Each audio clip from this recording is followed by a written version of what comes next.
The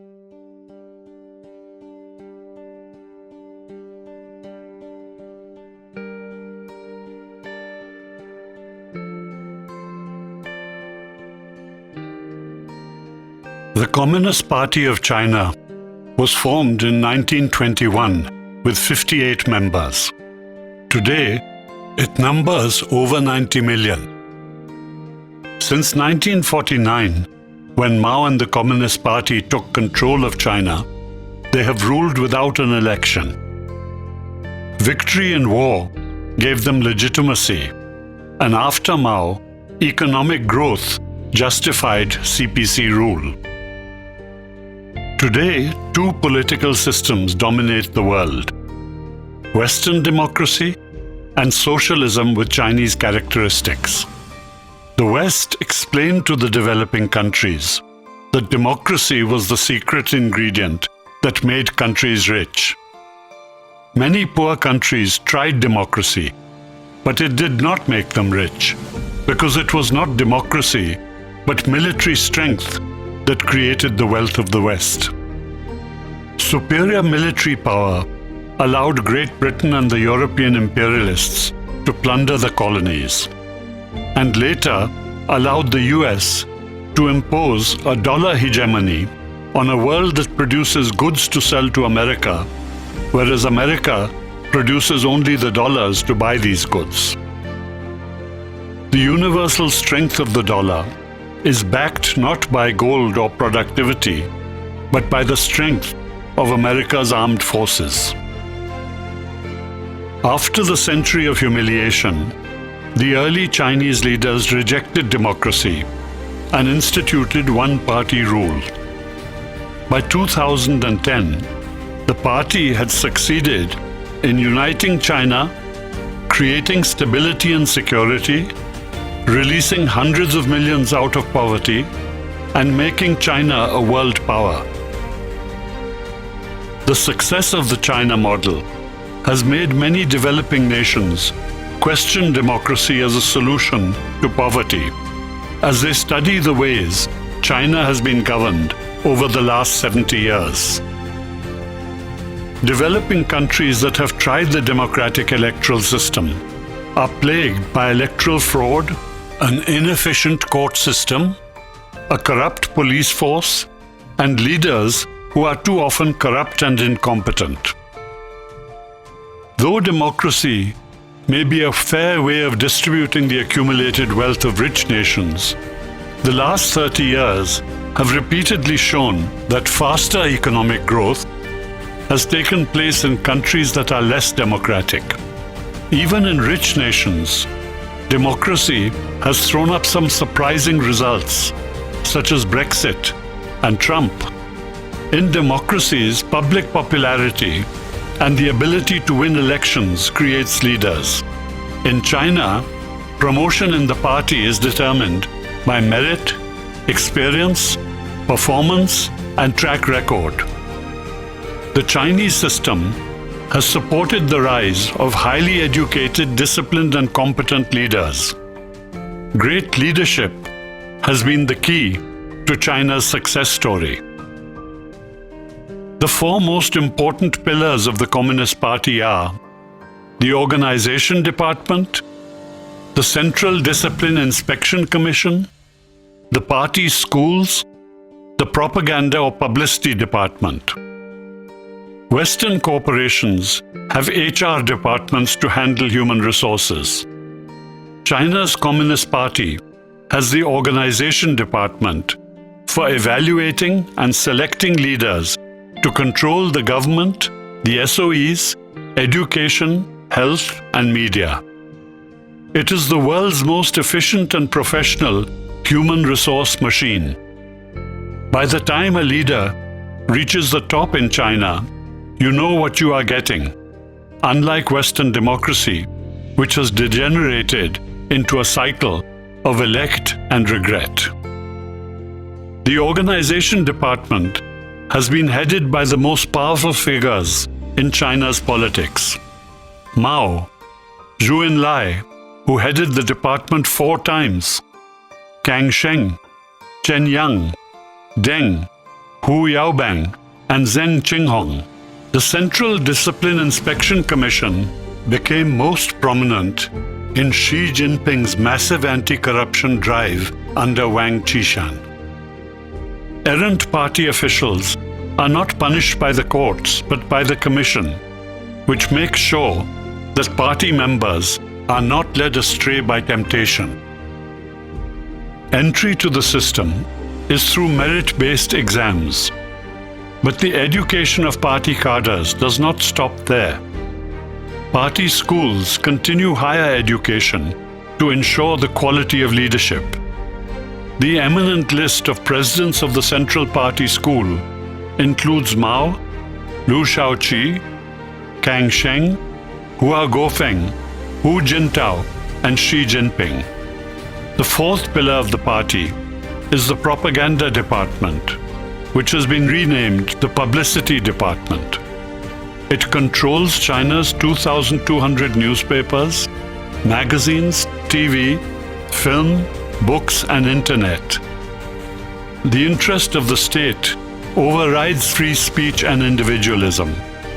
Dissent is discouraged, a small price to pay for the economic uplift that has added so much to the lives of hundreds of millions. In the debate, democracy or one-party rule, China supports strong and effective government. The US holds the opposite view, as expressed in the famous comment of President Reagan: "Government is not the solution to our problems. Government is the problem."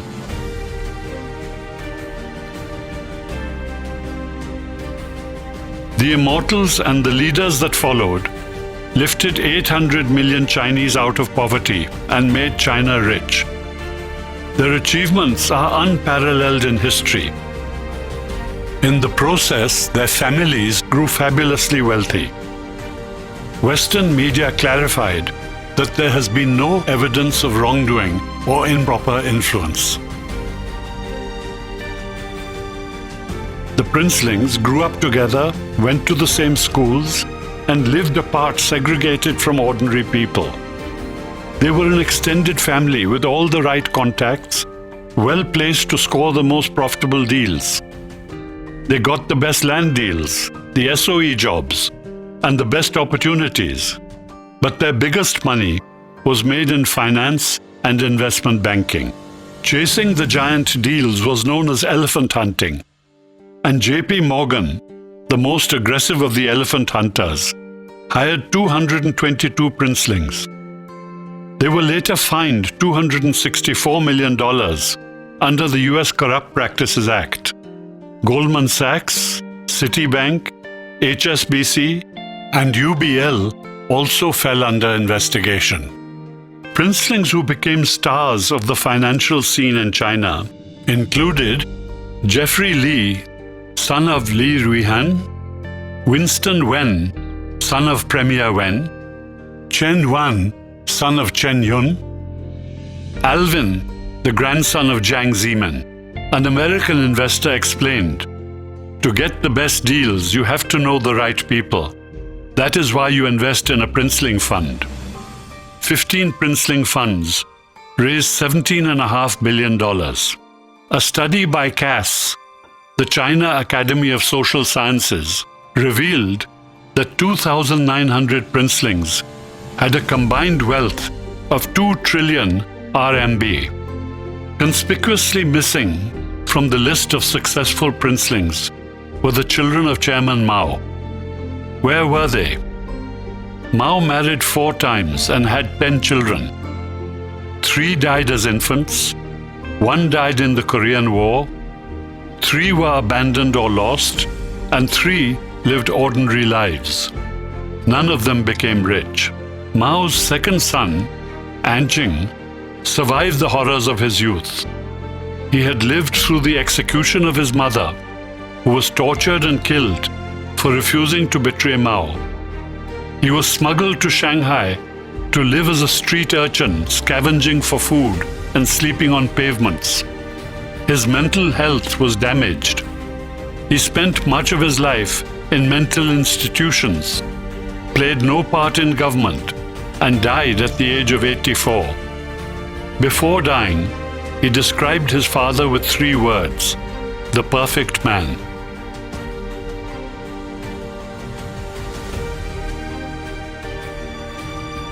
Today, in 2020, China is recognized as a world leader in technology, with more graduates of the STEM studies, science, technology, engineering, and mathematics than the US.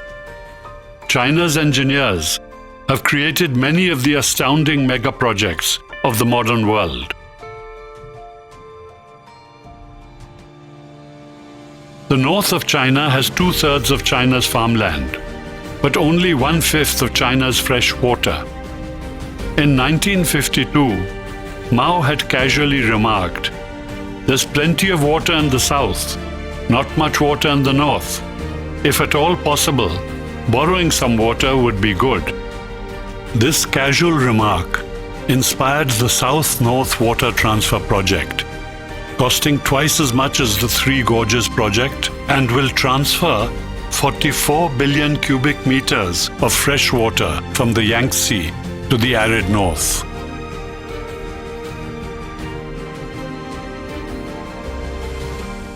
On 14 September 1994, China started the construction of the gigantic Three Gorges project.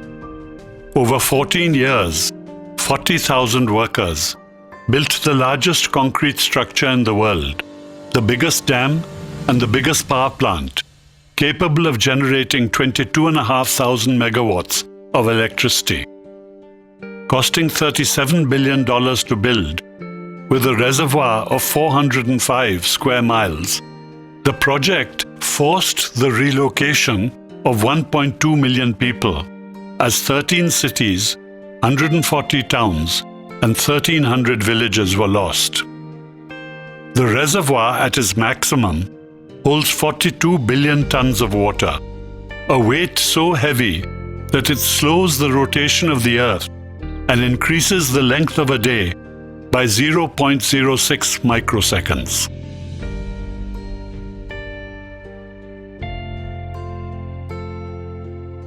China has developed a high-speed rail network covering 29,000 kilometers, 2/3 of the world's total, while the US has been struggling to complete the 840-kilometer San Francisco-Los Angeles line. These trains travel at speeds of 350 kilometers per hour, as fast as a Formula One racing car going flat out on a straight road. China is now recognized as the world leader in high-speed rail technology and has exported HSR to Mexico, Thailand, UK, Russia, and Turkey.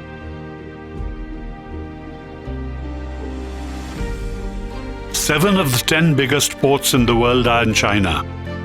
Shanghai Yangshan, the world's leading port, cost $70 billion to complete. Built 32 kilometers out to sea from the mainland. It is connected by the Donghai Bridge, itself a major engineering feat. At the time, Donghai was the longest sea bridge crossing in the world, but it has since been overtaken by the 55-kilometer Hong Kong-Zhuhai-Macau sea bridge. China's national trunk highway system overtook the US interstate highway system in 2011. Today, running to 142,000 kilometers, it is more than double the US system. China's fabulous highways are an engineering marvel and run across the sea, across the mountains, through the cities, through volumes of traffic. China has excelled at building bridges for more than 1,000 years. The modern bridges, numbering more than 1 million, include 7 of the 10 longest cable-stayed bridges and 90 of the world's 100 highest bridges. These amazing mega projects are visible proof of the Chinese miracle.